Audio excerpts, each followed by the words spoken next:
Hello everyone. GST inspector की salary कितनी है? क्या सच में ये हर महीने 90,000 रुपये या 1 लाख रुपए जाती है? आज मैं आपको इस वीडियो में बताऊंगी कि सैलरी स्लिप को हम डिकोड करने वाले हैं कि बेसिक पे कितना होता है, डीए कितना होता है, एचआरए, ट्रैवल अलाउंस, डिडक्शंस और फाइनली इन हैंड सैलरी कितनी मिलती है और उसके अलावा और क्या क्या फैसिलिटीज़ मिलती है एक जीएसटी इंस्पेक्टर को। So hello everyone, welcome back to my channel. और अगर आप एसएससी सीजीएल की प्रिपरेशन कर रहे हो या फ्यूचर में जीएसटी इंस्पेक्टर बनना चाहते हो या अभी 2025 से आपका सिलेक्शन हुआ है तो कमेंट में ज़रूर बताइए कि आप में से कितने लोग जीएसटी इंस्पेक्टर के लिए सेलेक्ट हुए हैं। और ये वीडियो आपके लिए बहुत यूज़फुल होने वाली है। सो लाइक कर दो, चैनल को सब्सक्राइब कर दो और चलिए देखते हैं कि लेटेस्ट सैलरी स्लिप आखिर कितनी है। So this is salary slip of one of my friend who is inspector level 7। ये मई मंथ की सैलरी स्लिप है क्योंकि जून का अभी आज ही सैलरी आई हुई ऑफ कोर्स, तो सैलरी स्लिप जनरेट नहीं होता है, तो मैं मई मंथ का दिखा रही हूँ आपको। अब इन्होंने ज्वाइन किया हुआ था 1 साल पहले, अप्रैल 2025 में इन्होंने ज्वाइन किया हुआ था, तो 6 महीने में इंक्रीमेंट लग जाता है। तो जनवरी में इनका इंक्रीमेंट लगा था, इसीलिए बेसिक पे जो है वो 46,200 है। अदरवाइज़ आप अभी ज्वाइन करेंगे तो आपका बेसिक पे होगा 44,900, ये आपका बेसिक पे होगा। ओके, फिर हम देखते हैं सैलरी के कंपोनेंट्स को कि कितनी कितनी सैलरी होती है, क्या क्या डिडक्शन होते हैं, सब चीज़। तो बेसिक पे आपका है अभी 46,200। डी ए अभी 60% हो गया है, तो 46,200 का 60% होता है 27,720।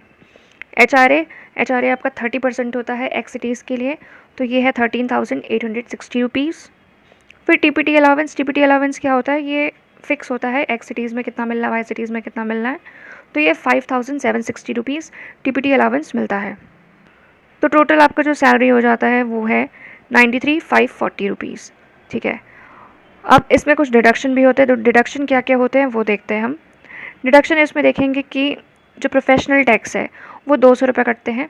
ये हर महीने 200 रुपये आपका कटेगा ही, फेब के मंथ में बस 300 रुपये कटता है। देन CGEGIS, ये एक तरह का इंश्योरेंस काइंड ऑफ है, तो ये 60 रुपीज़ कटता है। फिर एम्प्लॉई टीयर 1 यानी कि आपका जो एनपीएस में अमाउंट जाता है, आपका कंट्रीब्यूशन 7,392 रुपीज़। CGHS जो कार्ड बनता है मेडिकल, आप कार्ड बनवाएंगे उसके बाद ये कटना शुरू होता है, तो 650 रुपये ये लेवल 7 के कटते हैं हर महीने। तो टोटल आपके डिडक्शन हुए 8,302 रुपये। ठीक है, ये आपके टोटल डिडक्शन हुए कितने में? 93,540 में। फिर इससे आपकी नेट सैलरी जो है वो कितनी बनती है? आपकी नेट सैलरी बनती है 85,238 रुपीज़, यानी कि अप्रॉक्स 85,000 आपको अमाउंट मिलता है सब चीज़ कटने के बाद में। और अगर आप फ्रेश रिक्रूट होंगे तो 81 से 82 के बीच में आपकी नेट सैलरी बनेगी। ठीक है, तो ये हो गया ओवरऑल सैलरी।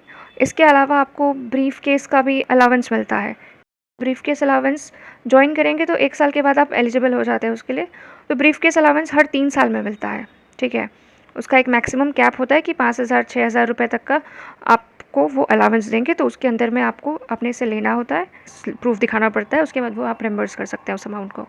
और ड्रेस अलावेंस स्टार्टिंग में तो नहीं मिलता, ज्वाइन करते ही नहीं मिलता है आपको, बट वो साल में एक बार आपको मिलता है dress allowance, around 10,000 something dress allowance मिलता है जो यूनिफॉर्म का अलावेंस होता है।